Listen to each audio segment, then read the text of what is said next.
katawan. Ngunit mas malakas ito ng sobra at mas maitim kaysa una niyang mga ginagawa. Makikita natin na sobrang galit na galit nga itong si Gon at wala na nga ito lalo sa sarili niya. Agad naman itong napansin ni Don Prix. Ano yun? Alam ko na. Ang batang yun, siya ang dahilan at pinanggalingan ng malakas na aura na yun. Kung ganun, nagkamalay na pala siya. May natatago ka pa palang lakas para lumaban sa akin. Ngayon, sisiguraduhin ko ang iyong magiging katapusan.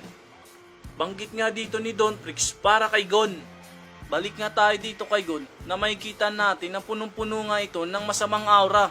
At bigla na nga lang nawala etong si Gon. Alam naman agad ni Don Prix na atake na nga etong si Gon.